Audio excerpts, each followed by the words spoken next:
Hello and welcome to the Platform and Core Development Update. We are here with the Platform and Core teams, and we are going to spend this 1 hour to have conversation, to give you an update, and hopefully you can cheer us and give us some inspiration, encouragement, and also feedback in the live updates as well. We will have a dedicated Q&A session at the very end.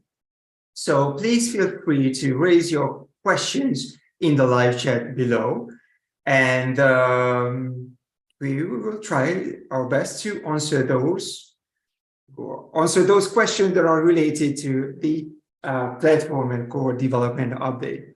So we're going to start with platform teams and the initiatives, and then move on to the core update.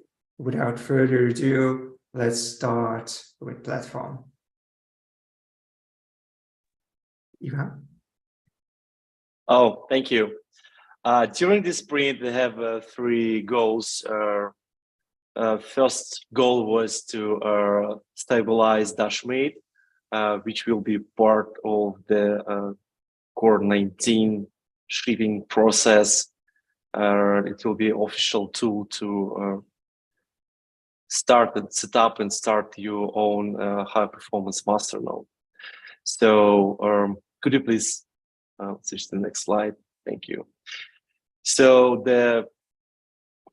basically the quality of this tool was pretty important, and we put many efforts for that. We continue testing,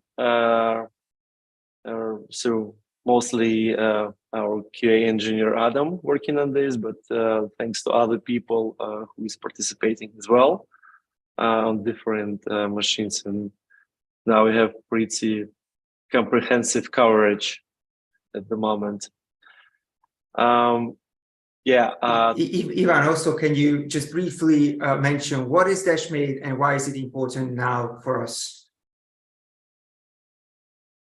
Yeah, I think I already talked about it. So yeah, Dashmate is the tool to start your node, Dash node.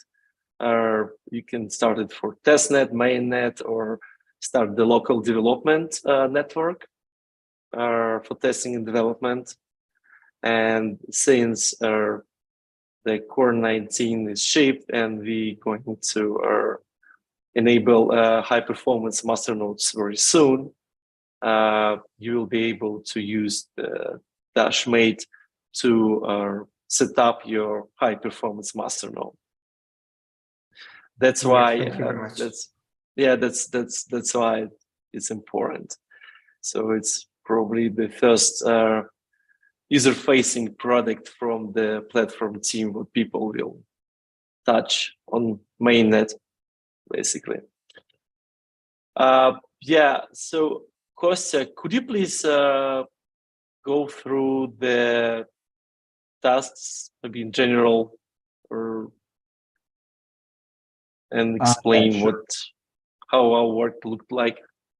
Yeah, so you can see on the slides the list of bugs that were found and that were fixed. I would divide them into several groups. So the first group is bug fixing of our self packages. So right now we have self-installable packages for multiple operating systems, for macOS, Linux, and Windows. And for Linux, we have deb package for Debian-based distros and Archive for other distros. And there were a bunch of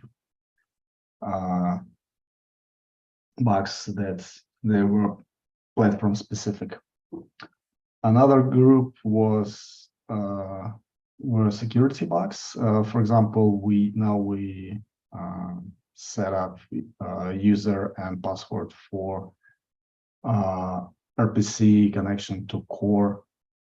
Another group is operating system specific according to Dashmate itself. For example, we fixed some bugs for Windows environment, and the last one I would say is a group about user experience. For example, it was possible to input invalid data and yeah, something similar. I don't think, probably we can find some bugs in future, but this is what we found at this moment. All right, thank you very much. Back to Ivan. Thank you, Balázs. Okay, now I can hear you. Sorry, it's probably some delay from my side. Thank you, Balázs. Yeah, the second goal was to deploy 24 to testnet, and during the sprint, we updated. We worked on deployment tool to enable Debian, like Dashmate Debian package, what Kostya mentioned, installation. So instead of building Dashmate right on the nodes, on the DevNet or testnet nodes, and which can a pretty slow process, now we can just specify the version of the Debian package, and it will be downloaded, installed right from the GitHub releases, and it's pretty fast and smooth process. So we basically eat own dog food and testing the Dashmate on our networks as well. We successfully deployed and tested platform v24 on DevNet, on our private network, and it worked pretty well for a week, and all the smoke tests and test suite were green, and it was the signal to continue with testnet deployment. We fixed a few issues. I would say it's more like workarounds for 24 branch, because we have a proper implementation already in 25 branch. So it's more like to go around the problem and don't waste the time and don't do double work. So we handled the double init chain error, what happening from time to time, and very annoying during the debugging, because if some error happened in drive on init chain or on block one, it's the tender dash call init chain again, and because basically it doesn't have any consensus commitment, so we decided that it should start the chain from early beginning, and it's proper behavior. And now we're handling this in drive version 24, and we also patched the master node identities logic, because in version 24 we didn't have support for non-unique keys, which actually exist for master nodes. For example, you can use the same key for the owner and voting addresses. So of these patches, everything looks good, and we went to the testnet stage, and we have some infrastructure and Dashmate issues what we fixed during this process, and we actually had a bug in Dashcore library as well. It's fixed, but now our last issue at this moment is the failure in TenderDash, that it's cannot sign, basically recover the threshold signature on the block one on Genesis, and we're investigating this problem. We didn't have it on DevNet. It worked well. So probably it's because we switched the quorum type, because on testnet we have another quorum to use for platform. So we're still investigating. I hope we will do it soon. And my gut feeling is the last problem before we have a platform running successfully on testnet. Yeah, Anton, could you please help me with the last items? Yeah, sure. So previously, as you guys maybe remember, we had a special update section regarding the Rust DPP port. And since we are now fully integrated this Rust DPP port into the project, we won't have this anymore. And those two tasks, those two items are related to the finishing touches we did to kind of close this story and call it done. So compare JS-DPP and Wasm DPP tests. It was a big task that spanned over a pretty big amount of time. And that was to ensure that Rest DPP and Wasm DPP are as well tested as previous JS-DPP was, using the same test suite. And this sprint marks the finish of this work.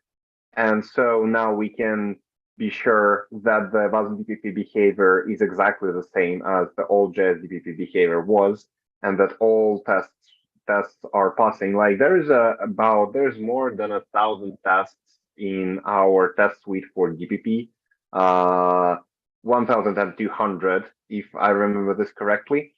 And so now all those tests are passing both for old JS-DPP and new Wasm DPP. And then while working on this, we uncovered a couple of bugs in the implementation and a couple of backports that we didn't do. And created at doesn't equal updated at was one of the last bugs and backports that were part of that. So this is it, guys. And I give a word back to you. Let's talk about the third big chunk of work. Sam, would you kick us off with V25 development? Yes, I will. Okay, let's go.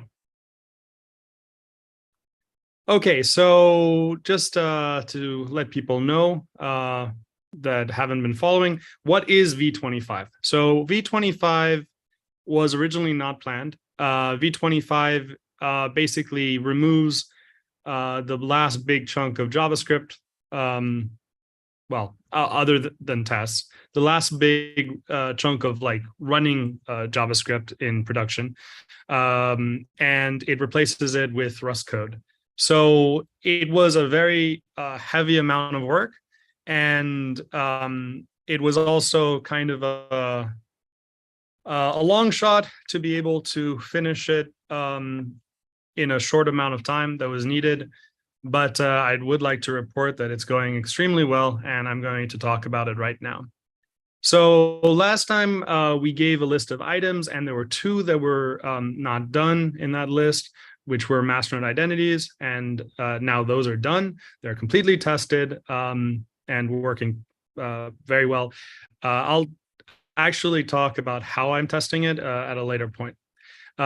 We also had the persist ephemeral state that was in testing, and now it's done. It was tested. We had previously talked also about how we serialize and deserialize data, and how we had a pretty inefficient way of serialization and deserialization, causing, bigger objects.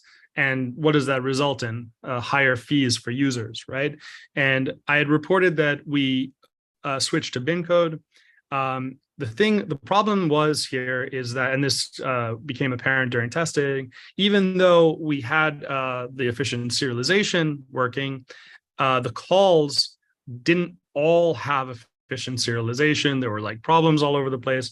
And there was also signing issues. Anyways, all of that is fixed now. You'll actually realize, guys, that a lot of the tasks here came from testing. And I'll explain more why that is later. I did want to talk about the fact that we used proc macros, which are a pretty advanced Rust feature that basically allows you to create a project and say a specific type of structure will auto-generate code in a certain way. So we're using that for platforms signable objects. So you can basically say, okay, this is a state transition. It has this form, it has these fields. And at the last two fields, like signature and signature, like which key signed it, right? And the signature and which key signed it, you don't actually sign themselves, right? Otherwise the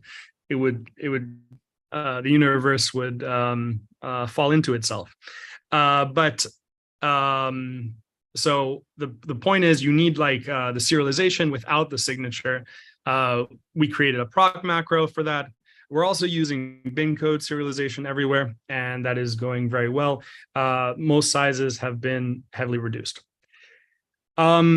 We also have, I think it was talked about before, in V24, there was an issue with double initialization of the chain.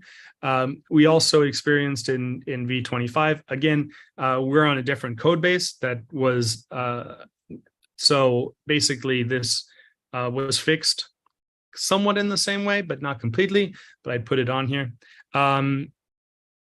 We also have a new system that was introduced in this version, which is how we activate.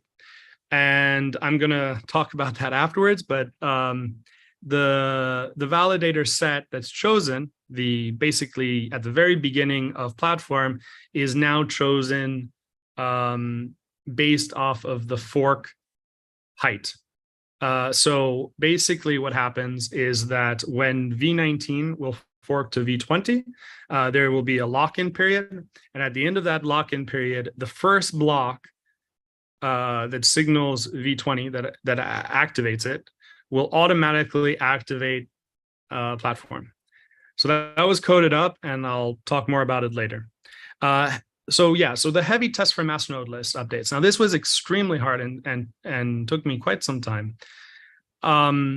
We had to create a test that simulated updates to masternodes in random, hectic ways. And we had to do it all with, signed masternode updates, in, masternodes being banned, unbanned, updated, then, updated back. We had problems, for example, like somebody would have a key, they would switch it to a different key, and then they'd switch back to their old key. Now, when you switch back to your old key, you don't want to create a new key, you just want to use the old key. Anyways, it was a lot of very difficult scenarios could happen, and the tests were implemented in such way that it runs through like so many different permutations, kind of like fuzz tests. So sometimes we would see no problem, and then just running the test longer and longer, after like 10 minutes, we would see like a problem on block like 50,000, right? Just because of all the different permutations that it would run through. At this point, I'm pretty sure that there are absolutely no problems in masternode identities. So, the next test right there will be on testnet itself. Some other things that happened. Now we have a key type for EDDSA hash 160. These are the keys for the system, for TenderDash system, that you input in when you register a high-performance masternode. We also have a system key purpose. This is a key purpose that actually is used by the system itself. There's only the operator key, for example, is one of them, and the node ID key is one of them. Not very exciting stuff, but I did want to mention it if in case any developers are listening and they stumble upon this and wonder what it's for. Non-unique keys full support. Yes, so we had unique keys in our system that are forcibly unique, meaning that nobody else can register that key. And we also have non-unique keys. Non-unique keys are more like key hashes. We call them keys because they're a form of witness support.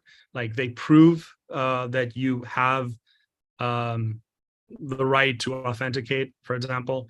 But so public key hashes, also very commonly known as addresses, and script hashes also are used as addresses. We didn't fully support them before.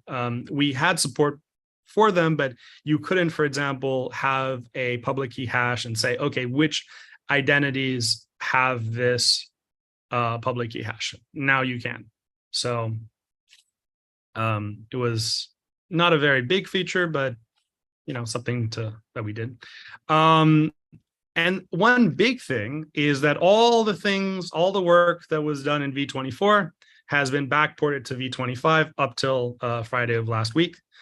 And I even think a little bit on Monday as well, and during the weekend.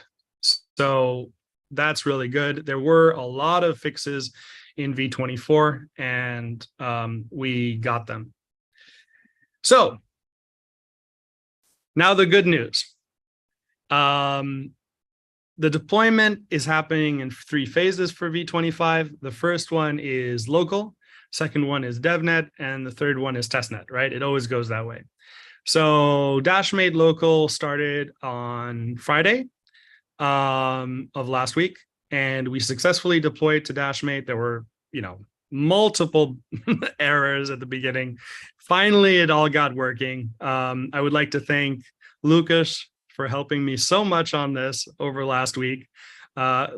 He just did an amazing job. He figured out tons of issues, and then I figured out the last one, but the last one's the most important. No, I'm just joking.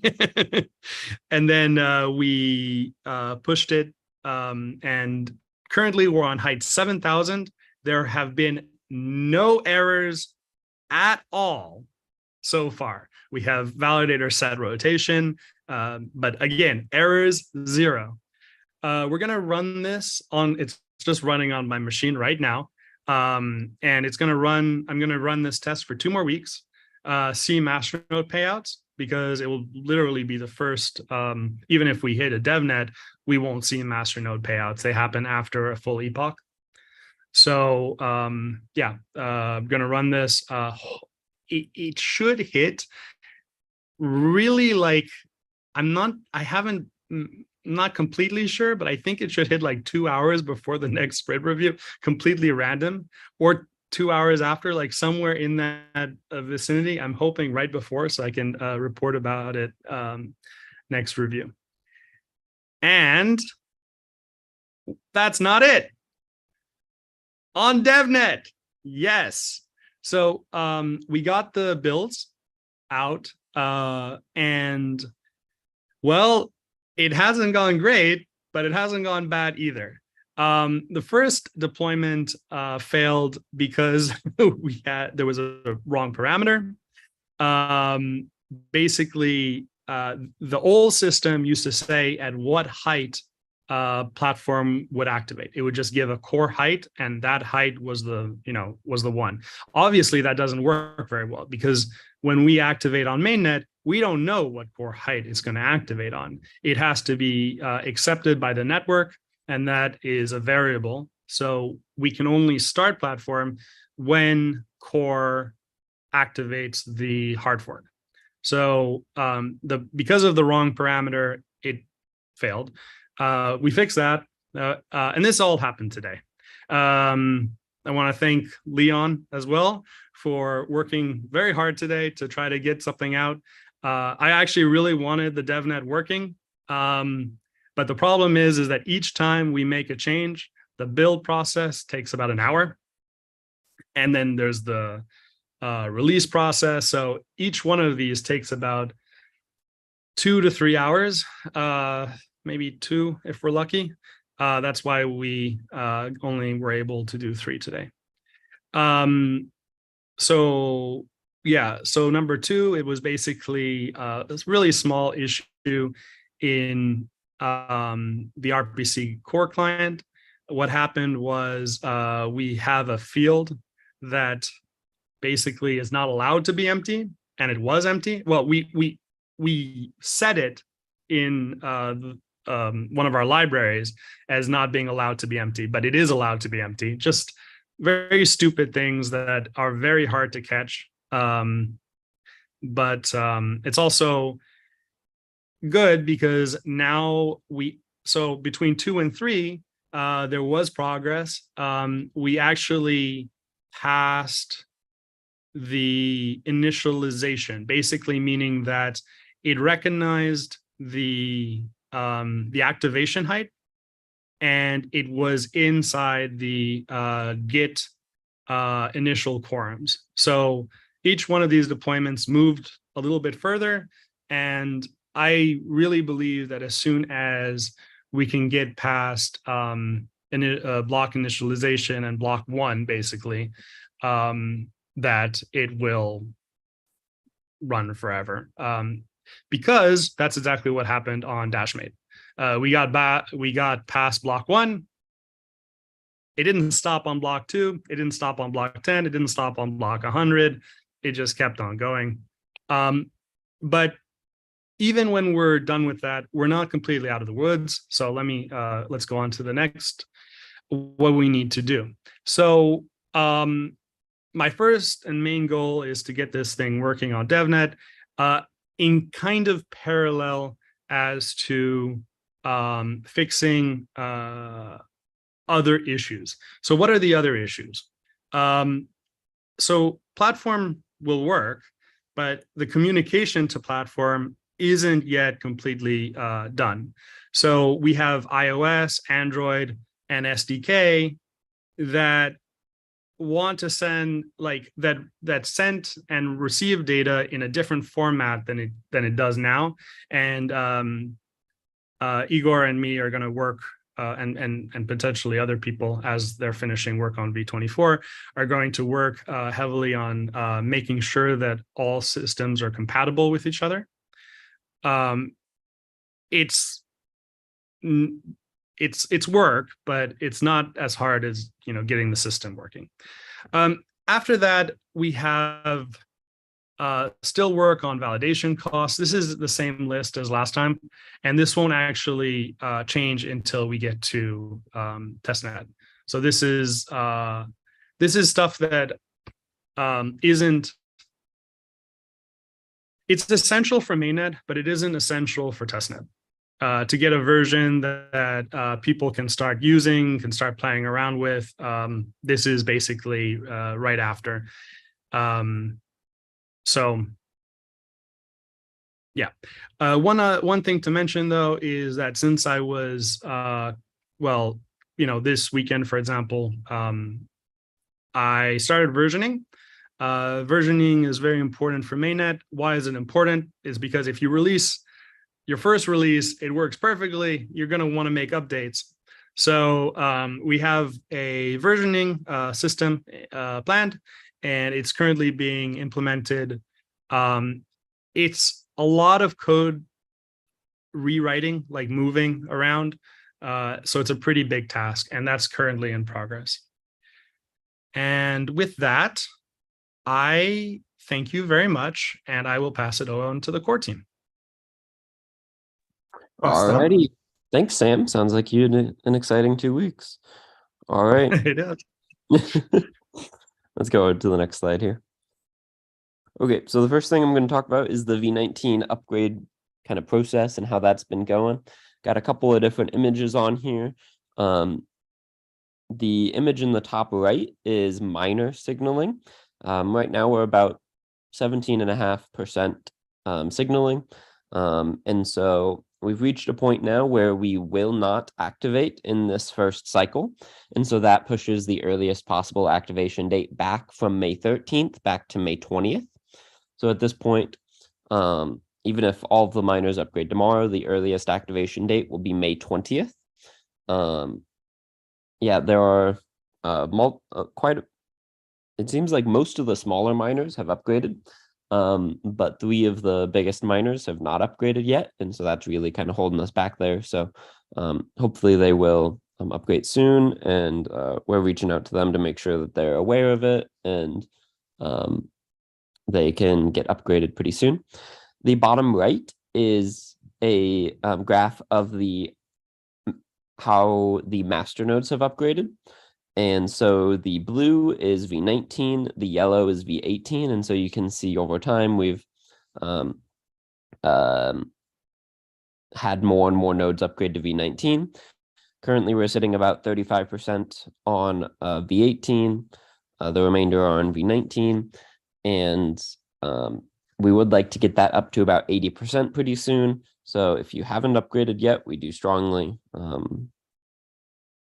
would like to request that you upgrade in the near future. Yeah, that's the miners and master nodes.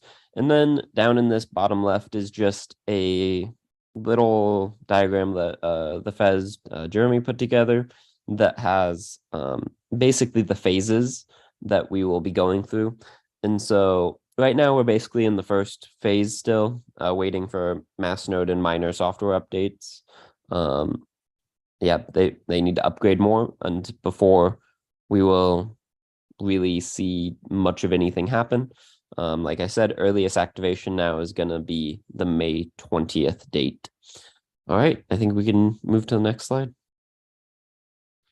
Okay, and now this is talking about testing, and basically everything has moved forward relatively well. We're in a new kind of cycle for V20, and the beginning of cycles are always slow because we're working on big tasks, and so you don't see a lot of stuff happening, but there is a lot of progress being made on those bigger tasks. So the 2 big takeaways are that asset locks are now being tested against on DevNet. That is a big deal. We're very happy about that. We've made decent progress on backports. You can compare that to last week's if you want. Probably about 50 to 100 backports were done in this last 2 weeks. UX is continuing to get moved forward. A different person is starting to work on that now.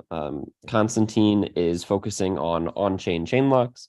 And so we're dealing with one of our other developers to get working on the implementation of UX and get that ready for hopefully V20.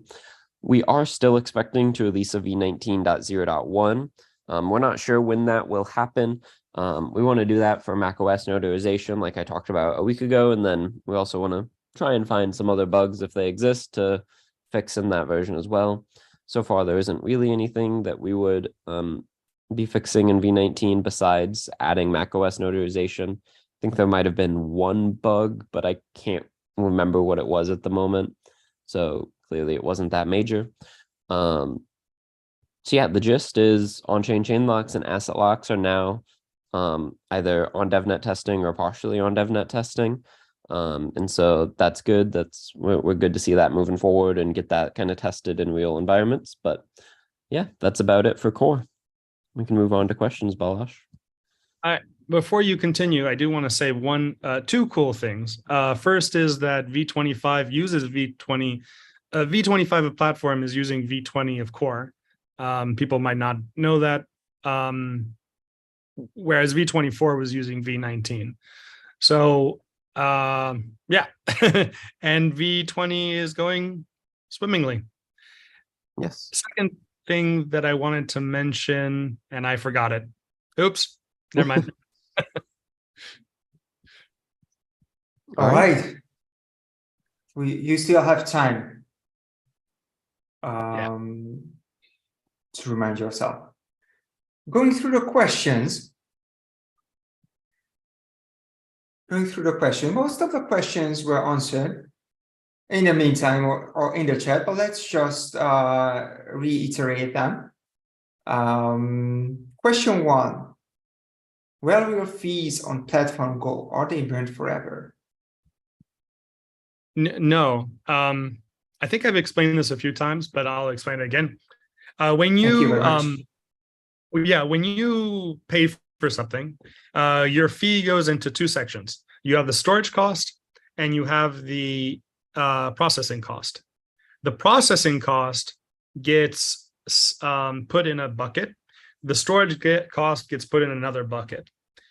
On the epoch change, all stuff that went into that processing cost for that epoch gets distributed to master nodes that high performance mass nodes that ran platform during that epoch, based off of how many blocks they proposed during that epoch.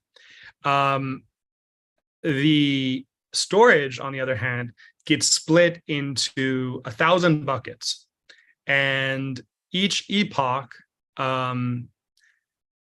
gets 1/1000th of the fee of each state transition. Now, that seems very inefficient, but actually we have all these ways to make it efficient. So we actually merge the fees in per block, then distribute them, at the end of like for the whole block. It was 2 months of my life last year. Anyways, so yeah, so at the end, you will, for storage fees, you will only get a portion of the storage fees from that epoch. And this is to make it so, let's imagine that platform has, 5 exabytes or like some amazing, like crazy amount of storage cost. You don't want to make it hard for new high performance mass nodes to come into the system. Why don't you want to make it hard? Well, let's imagine they come in and, well, they need to spend so much on storage that, well, it's not very economically viable to run it. Well, obviously they don't want to do that. So as soon as you come in, you and you pass the next epoch, you start earning fees for the amount of storage on the chain that you're currently storing. And if the price of Dash goes up, you're actually going to be earning quite a lot.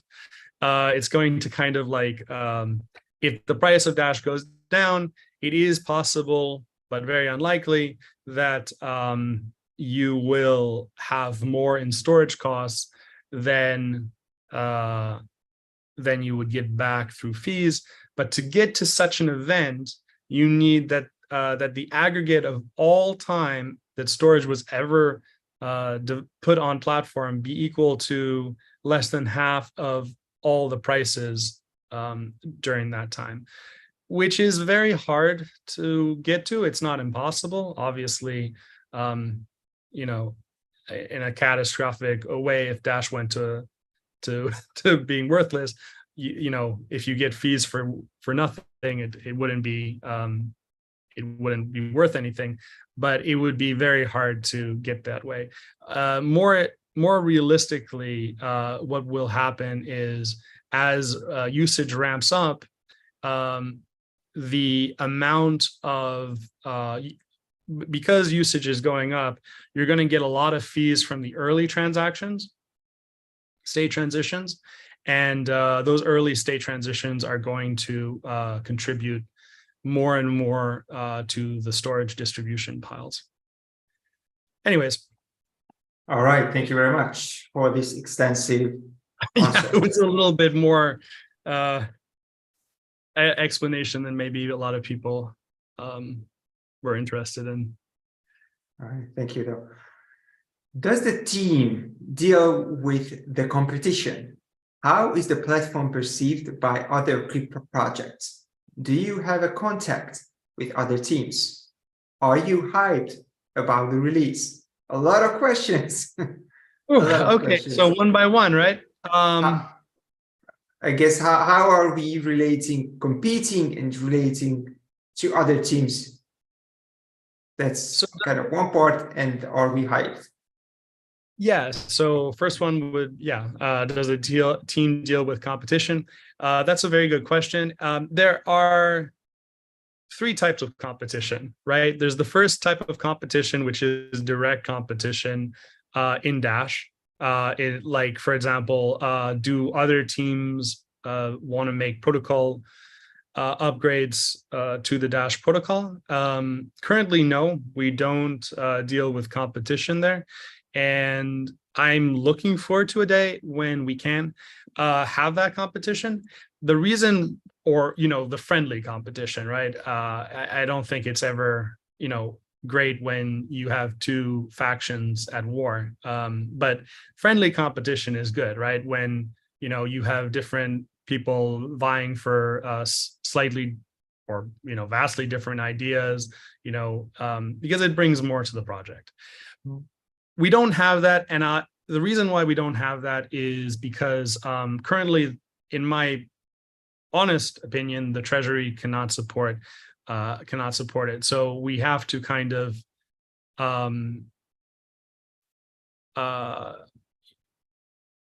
go for one vision. And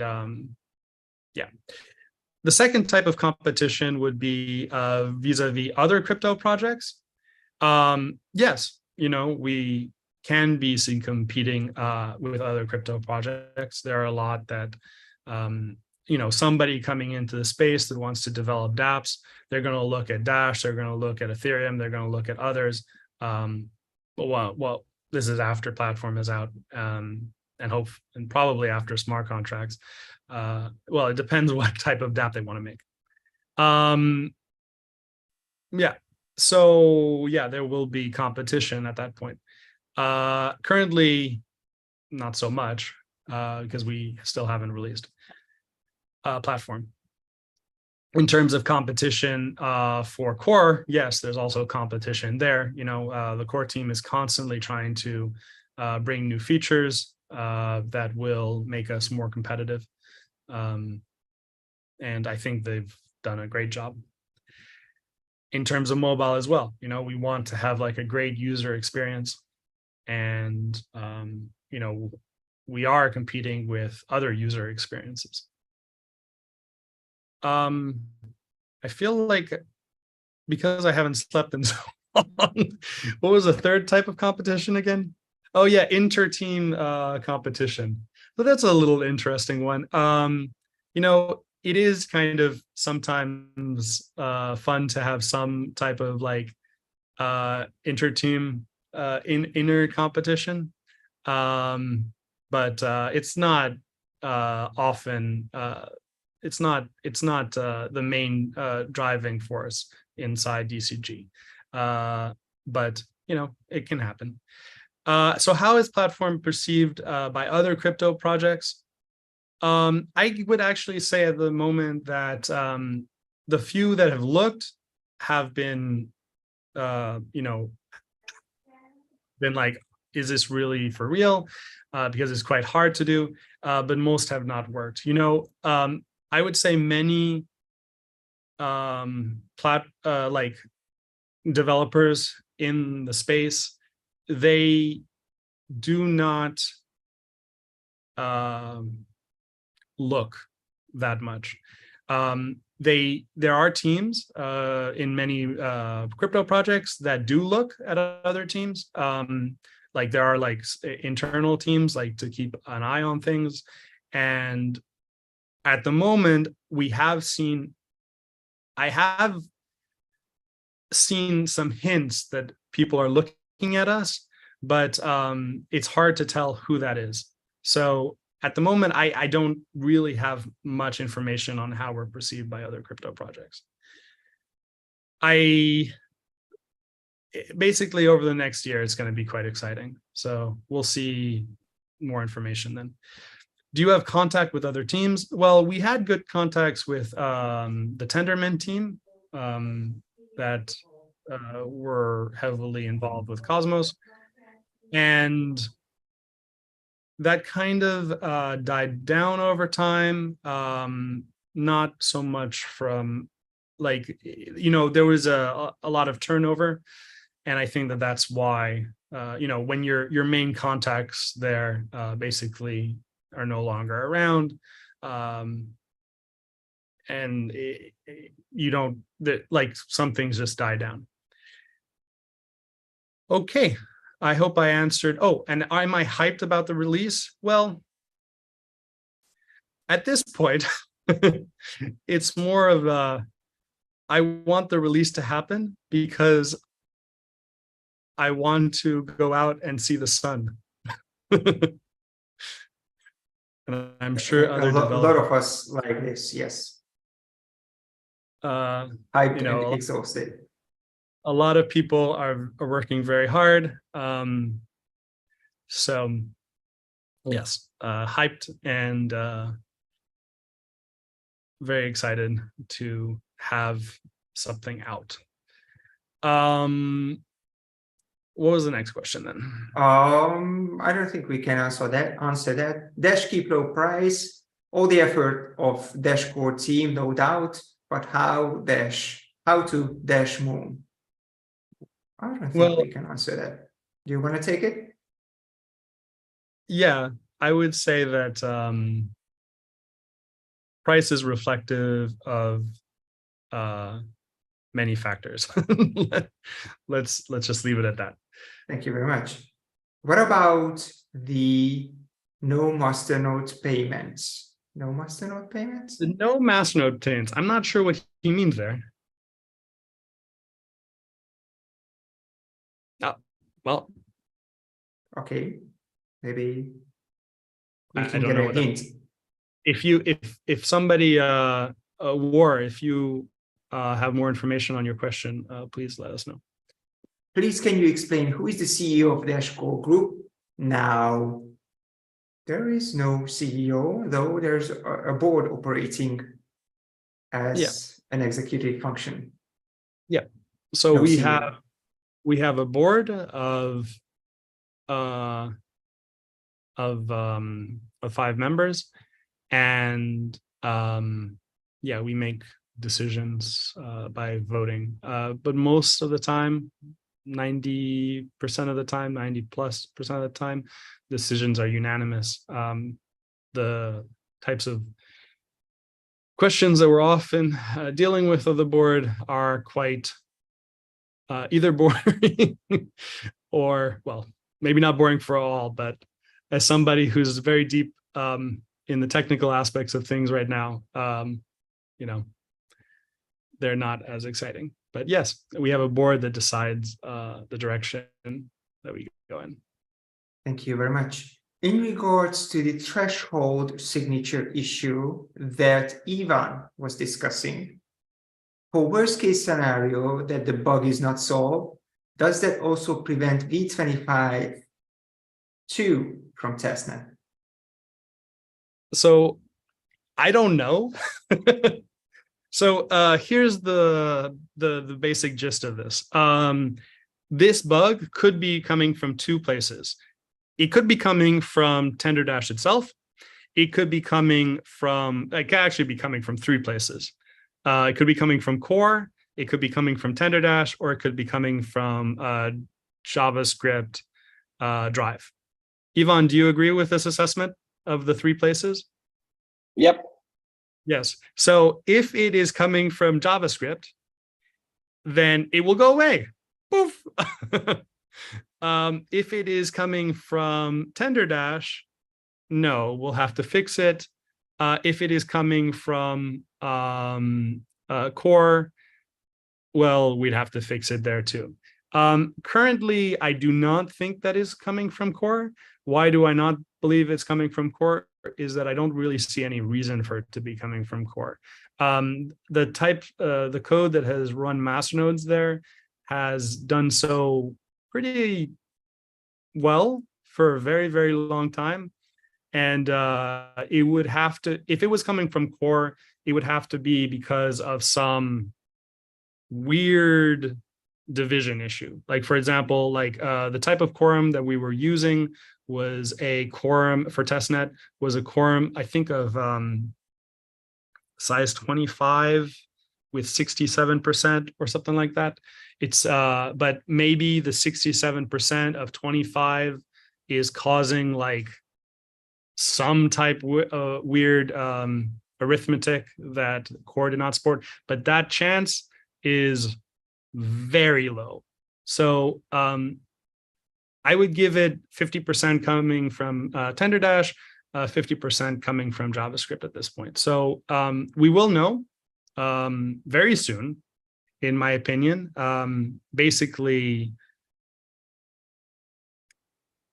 you know, I'm pretty sure we'll know this by the next sprint review. Will the JS SDK be available when testnet is up and running, or does it have to wait for some sort of activation? No, it will be available. Yeah, All right. no activation required. Ivan, would you like to add anything? Yeah, I said no activation, additional activation required. It will All right, be thank you very available much. immediately. Talk about Dash price keep low under 100. Yes, very. Yeah. So if you have any questions that you think we can answer, we'll try our best. Do you think the Dash platform release will have an impact on the price, whether good or bad? It depends, right? It depends on a multitude of factors. I personally think it will have a good impact. You know, but this is not financial or investment advice that I'm giving. It's just common sense. When you look at projects that will have less features than us, that are 3, 4, 5 times in market cap right now or more, you can imagine that things will go well. I do believe that there is a sizable percent of people that currently will not invest in Dash, mostly because of, you know, consistent delays of platform. Having it ready to be released, I think, might get people back in. Thank you very much. All right. One last comment. I hope you will soon be a bit tanned and enjoying a drink in the sun. Thank you very much, Kami. Really appreciate that comment. Enjoy a drink in the sun with Dash Direct. Exactly. All right. Thanks, everybody, for joining, having these discussions together. And see you in 2 weeks. Okay.